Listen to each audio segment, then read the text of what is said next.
శ్రీమాయ నమః. నేను mister B. నా మాట సూటిగా ఉంటది. మాట క్లియర్‌గా ఉంటుంది. మీరు చూస్తున్నారు మిస్టర్ బి ఛానల్. ఈ వీడియోలో మనం మాట్లాడుకుందాం నటసింహ నందమూరి బాలకృష్ణ నటించిన 'Daaku Maharaaj' movie theatrical trailer report. God of masses Balayya Babu కొత్త సినిమా 'డాకు మహారాజ్' ట్రైలర్ కోసం ఆసక్తికరమైన వెయిటింగ్ నడిచింది.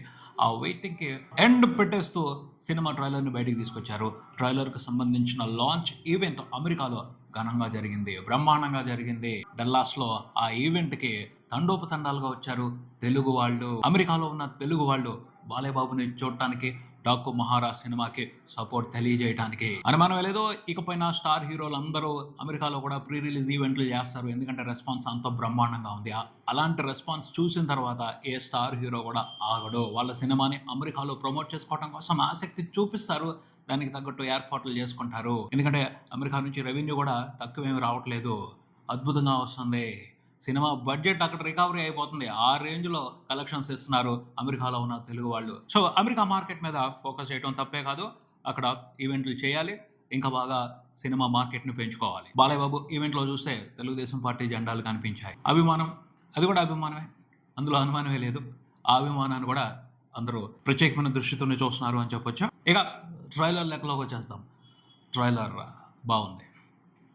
ఎక్స్‌పెక్ట్ చేసిన దానికంటే బావుందనే చెప్పాలి. ఎందుకంటే ఎక్స్‌పెక్ట్ చేసినట్టు లేదు ట్రైలర్. నటసింహ నందమూరి బాలయ్య బాబుతో డైరెక్టర్ బాబీ ఎక్స్‌పెరిమెంట్ చేశారు. మామూలు ఎక్స్‌పెరిమెంట్ కాదు, చాలా పెద్ద ఎక్స్‌పెరిమెంటే చేశారు. బాలయ్య బాబుని డిఫరెంట్‌గా చూపించే ప్రయత్నం చేశారు. 'డాకు మహారాజ్' టీజర్‌లోనే అది పసిగట్టడం జరిగింది. ఇప్పుడు ట్రైలర్‌లో స్పష్టంగా అర్థమైంది. పెద్ద ఎక్స్‌పెరిమెంటే చేశాడు బాబీ బాలయ్య బాబుతో ఈ సినిమాకి సంబంధించి. యాక్షన్ థ్రిల్లరే, అందులో అనుమానమే లేదు.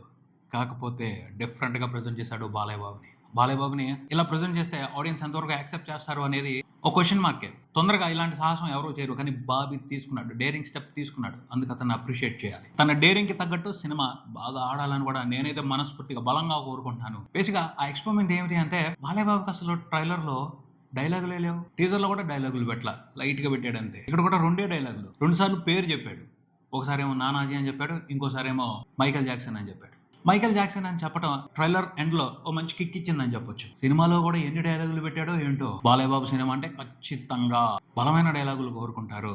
బాలయ్య బాబు డైలాగులతోనే బాక్సులు బద్దలవుతాయి. Box office bonanza Balayya Babu. ఆయన డైలాగులు వినటం కోసమే, ఆ డైలాగుల్లో ఉండే మాస్ ని ఎంజాయ్ చేయడం కోసమే ప్రేక్షకులు గట్టిగా వస్తారు థియేటర్స్ కి. అంత పవర్ ఉంటది ఆయన డైలాగుల్లో. ఆయన డైలాగులు చెప్పే విధానంలో ఓ వైబ్రేషన్ ఉంటది, మాస్ వైబ్రేషన్ ఉంటది. అలాంటిది కంప్లీట్ గా దాన్ని మ్యూట్ చేసేసాడు ఈ సినిమా కోసం బాబీ. అంటే సినిమాలో పెట్టాడేమో తెలీదు, కానీ ట్రైలర్ లో మాత్రం కంప్లీట్ గా మ్యూట్ చేసేసాడు. బాలయ్య బాబు డైలాగులే లేవు. జస్ట్ బాలయ్య బాబు అపియరెన్స్ ని హైలైట్ గా చూపించుకుంటూ వచ్చాడు. బాలయ్య బాబుని కొత్తగా ప్రెజెంట్ చేస్తాను చూడండి అన్న వ్యవహారమే కనిపించింది ఈ ట్రైలర్ కట్ లో. చూపించడం మాత్రం అదరగొట్టేశాడు అంతే. 3 వేరియేషన్స్ ఉన్నాయి. ఐ థింక్ సినిమాలో 3 క్యారెక్టర్స్ లో కనబడుతున్నాడు బాలయ్య బాబు. 3 కథలు నడుస్తున్నాయి. ప్రతిదీ ఒకదాంతో ఒకటి ఇంటర్లింక్డ్ అర్థం అవుతుంది. 'డాకు మహారాజ్' దానికి సంబంధించి సపరేట్ కథ నడుస్తుంది. 'సీతారాం' దానికి సంబంధించి సపరేట్ కథ ఉంది. దానికి సంబంధించి సపరేట్ ఎపిసోడ్స్ కనబడుతున్నాయి. దానికి సంబంధించి సపరేట్ ఎమోషన్ కనబడుతుంది. 'నానాజీ' ఈ 'నానాజీ' క్యారెక్టర్ కి సంబంధించి కూడా స్పెషల్ ఎమోషన్ ఉంది, స్పెషల్ కథ నడుస్తుంది. సో 3 వెర్షన్స్ ఉన్నాయి మొత్తం ఈ కథలో.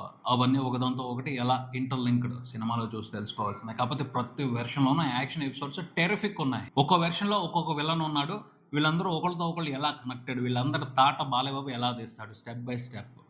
అది ఈ సినిమా అవ్వచ్చు, అందులో అనుమానమే లేదు. కొంతవరకు అర్థమవుతుంది ఏమిటి అంటే, సీతారాం ఆఫీసర్, గవర్నమెంట్ ఆఫీసర్ లాగానే అనిపిస్తున్నారు. ఆయన మారాడు, 'డాకు మహారాజ్' లాగా మారాడు అని ఓ షాట్ ని బట్టి అర్థమవుతుంది. ఆఫీసర్ అయిన సీతారాం 'డాకు మహారాజ్' లాగా మారటానికి బలమైన కారణాలే ఉన్నట్టున్నాయి. ఎందుకంటే అక్కడ చాలా సిచ్యువేషన్స్ కనపడుతున్నాయి. ముఖ్యంగా అణచివేత, శ్రమ దోపిడీ స్పష్టంగా కనబడుతుంది. మైన్స్ కనబడుతున్నాయి. ఆ మైన్స్ లో మనుషులతో బానిసల మాదిరి పనిచేస్తున్నారు. వాళ్ళ శ్రమ దోపిడీ జరుగుతుంది. దానికి అగెనెస్ట్ గా 'డాకు మహారాజ్' రైజ్ అవుతాడు, అర్థమవుతుంది. ఆ తర్వాత 'డాకు మహారాజ్' అజ్ఞాతంలోకి వచ్చాడు, నానాజీగా మారాడు అని కూడా క్లియర్ గానే అర్థమవుతుంది. ఈ పాప ఎవరు? నానాజీ ఆ పాపతో పాటు ఎందుకు ట్రావెల్ అవుతున్నాడు? ఆ పాపకి ఏదో థ్రెట్ ఉంది. సో ఆ అమ్మాయిని కాపాడటం కోసం వెనకాల వెళ్తున్నాడు. ఆ అమ్మాయిని ప్రొటెక్ట్ చేస్తున్నాడు బాడీ గార్డ్ లాగా, అర్థమవుతుంది. ఆ పాప ఎవరు? ఆ పాప క్యారెక్టర్ కి శ్రద్ధ శ్రీనాథ్ క్యారెక్టర్ కి ఏదో లింక్ ఉందని అర్థమవుతుంది. ఆ లింక్‌తో బాలయ్య బాబు క్యారెక్టర్‌కి ఏంటి సంబంధం? మొత్తానికి ఇంట్రెస్టింగ్ కథే. స్పెషల్ కథ, కొత్త కథలాగా అయితే అనిపించట్లేదు. ఈజీగా గెస్ చేసే కథలాగానే అనిపిస్తుంది. ఎప్పుడు కొత్త కథలు రావాలనేమి లేదు. ఒక కథ తీసుకున్న తర్వాత దాన్ని ఎంత బాగా చెప్పారు, ఎంత ఇంట్రెస్టింగ్‌గా చెప్పారు, ఎంత థ్రిల్లింగ్‌గా చెప్పారు అన్నదే మ్యాటర్. బాబీ అయితే మాత్రం ఆ బాలయ్య బాబుని కొత్తగా ప్రెజెంట్ చేశారని అర్థమవుతుంది. క్యారెక్టర్‌లో 3 వేరియేషన్స్ ఉన్నాయి. బాలయ్యబాబు 3 గెటప్స్‌లో కనపడుతున్నాడు. ప్రతి గెటప్‌లోనూ చాలా ఇంట్రెస్టింగ్‌గా ఉన్నాడు. ఈ 'నానాజీ' క్యారెక్టర్ చూసుకుంటే వింటేజ్ నిప్పురవ్వ బాలయ్యబాబు కనపడుతున్నారు. అసలు 'నిప్పురవ్వ' మూవీలో బాలయ్యబాబు ఎంత బాగుంటారు, ఎంత ఇంట్రెస్టింగ్‌గా ఉంటది ఆయన పర్ఫార్మెన్స్, అది కనపడుతుంది. అలాగే 'సీతారాం' క్యారెక్టర్‌లో హ్యాండ్సమ్ బాలయ్యబాబు కనపడుతున్నారు క్లీన్ షేవ్‌తో. ఆ లుక్‌లో కూడా బాలయ్యబాబు భలే ఉంటారు. సో ఫ్యాన్స్‌కి మాత్రం ఒక ఇంట్రెస్టింగ్ ఫీస్ట్‌నే ప్రిపేర్ చేసి పెట్టారు బాబీ, అర్థమవుతుంది. ఇక 'డాకు మహారాజ్' గెటప్ అది కూడా స్పెషల్‌గానే ఉంది. కాకపోతే 'డాకు మహారాజ్' గెటప్‌లో బాలయ్యబాబు చేస్తున్న ఫైట్స్ ఇంట్రెస్టింగ్‌గా ఉంది. ఆ లొకేషన్స్, ఆ ఫైట్ డిజైనింగు, ఆ టెక్నికల్ వర్క్ అదంతా కూడా టెరిఫిక్‌గా ఉంది. మంచి అటెన్షన్ తీసుకుంటుంది. థియేటర్‌లో ఆన్ స్క్రీన్ మీద తమన్ బీజీఎంతో ఆ ఎపిసోడ్స్ అన్నీ కూడా ఇంట్రెస్టింగ్ ఎక్స్‌పీరియన్స్ ఇవ్వబోతున్నాయని అర్థమవుతుంది. కానీ స్పెషల్ మాత్రం ఈ సినిమాకి సంబంధించి స్పెషల్ మాత్రం బోయపాటి శ్రీను సినిమాలో మాస్ హీరో మాదిరి ఎప్పుడు ఎగిసి పడే బాలయ్యబాబు చాలా సెటిల్డ్‌గా, కూల్‌గా యాక్ట్ చేస్తున్నారు. క్లాసిక్ బాలయ్యబాబుని చూస్తున్నాం. క్లాసిక్ యాక్షన్ థ్రిల్లింగ్ ఎక్స్‌పీరియన్స్‌ని ఈ సినిమాతో బాలయ్యబాబుతో ఇప్పించబోతున్నారని అర్థమవుతుంది. ఆ విషయానికి సంబంధించి బాలయ్యబాబు ఎంత డిఫరెంట్‌గా ఎంటర్‌టైన్ చేస్తారు అన్నది ప్రస్తుతానికి ఇక్కడ ఎక్సైట్ చేస్తున్న మ్యాటర్. కన్ఫర్మ్ కథ అయితే రొటీన్‌గానే ఉంది. సిట్యుయేషన్స్ కూడా చాలా వరకు అర్థమైపోతున్నాయి. ఒక్కటే డిఫరెంట్‌గా ఉంది. Balayya Babu performance, Balayya Babu characters presentation, ఆయన క్యారెక్టర్‌లో 3 వేరియేషన్స్ ఉన్నాయి. అవి చాలా బాగున్నాయి. చాలా స్పెషల్‌గా ఉన్నాయి. అవి క్యూరియాసిటీని పెంచుతున్నాయి ఈ సినిమాకి సంబంధించి. చూడాలి. 3 వేరియేషన్స్‌లో తన పెర్ఫార్మెన్స్‌తో బాలయ్యబాబు ఎలాంటి బ్రహ్మాండమైన ఎంటర్‌టైన్‌మెంట్ ఇస్తారో. ప్యాకేజ్ అయితే పర్ఫెక్ట్‌గానే ఉంది. మీటర్ ప్రకారం మంచి కమర్షియల్ ఎలిమెంట్స్ సినిమాలో పెట్టుకున్నారు బాబీ, అర్థమవుతుంది. అవన్నీ కరెక్ట్‌గా వర్కౌట్ అవుతాయా లేదా? వర్కౌట్ అయ్యాయి అంటే మాత్రం ఈ సంక్రాంతికి బాలయ్య జాతర చూస్తాం. అనుమానం లేదు. చాలా క్లాస్‌గా తీశాడు. స్టైల్‌గా తీశాడు సినిమాని బాబీ, అర్థమవుతుంది. ప్రతి ఫ్రేమ్‌లోనూ అది అర్థమవుతుంది. ఆ పైన తమన్ కూడా చాలా ఇంట్రెస్టింగ్‌గా ఈ సినిమా కోసం బ్యాక్‌గ్రౌండ్ స్కోర్ చేశాడు. పాటలు చేశాడు. పాటలు ఎక్కలేదు కానీ బ్యాక్‌గ్రౌండ్ స్కోర్‌తో మాత్రం ఓ వైబ్ ఉంది. ఓ మంచి మాస్ వైబ్రేషన్ నడుస్తుంది. కాకపోతే ఆ మ్యూజిక్‌లో కొన్ని రిఫరెన్స్‌లు కనపడుతున్నాయి. అనిరుద్ రిఫరెన్స్ కనపడుతుంది ఎక్కువగా. అయినా పర్వాలేదు. ఎందుకంటే రిఫరెన్స్ ఎక్కడి నుంచి తీసుకొచ్చినా అక్కడ ఎక్స్‌పీరియన్స్ ముఖ్యం. సిట్యుయేషన్‌కి తగ్గట్టు, సీన్స్‌కి తగ్గట్టు, విజువల్స్‌కి తగ్గట్టు మంచి ఎక్స్‌పీరియన్స్ అవసరం. ఆ ఎక్స్‌పీరియన్స్ ఇస్తున్నాడు తన బ్యాక్‌గ్రౌండ్ స్కోర్‌తో తమన్. ఓవరాల్‌గా అయితే ఇంట్రెస్టింగ్‌గానే ఉంది ట్రైలర్. ఇంట్రెస్టింగ్ కమర్షియల్ ప్యాకేజే ఈ సినిమా, అర్థమవుతుంది. కాకపోతే ఎక్స్‌పెరిమెంట్ కూడా జరిగింది. బాలయ్యబాబు క్యారెక్టర్‌ని ప్రెజెంట్ చేయడానికి సంబంధించి ఎక్స్‌పెరిమెంట్ జరిగింది. అది ఎలా ఉంది? పర్ఫెక్ట్‌గా ఆడియన్స్‌కి కనెక్ట్ అవుద్దా లేదా? సినిమా చూసే తెలుసుకోవాలి.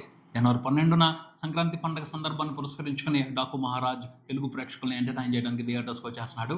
బాలయ్యబాబు ఈ సినిమాతో కూడా wonderful experience, superb entertainment Telugu ప్రేక్షకులకి ఇవ్వాలి ఈ సంక్రాంతి పండుగకి అని మనస్ఫూర్తిగా కోరుకుందాం. All the best 'Daaku Maharaj' movie team. ఇదే ఇక్కడికి మరో వీడియోతో మళ్ళీ కలుద్దాం. ఈ వీడియో మీకు నచ్చితే లైక్ చేయండి, మీ ఫ్రెండ్స్‌తో షేర్ చేసుకోండి, మీ అభిప్రాయాన్ని కామెంట్ చేయండి. ఈ ఛానల్‌ని సబ్స్క్రైబ్ చేయండి. నేను mister B. Keep watching mister B channel. Thank you.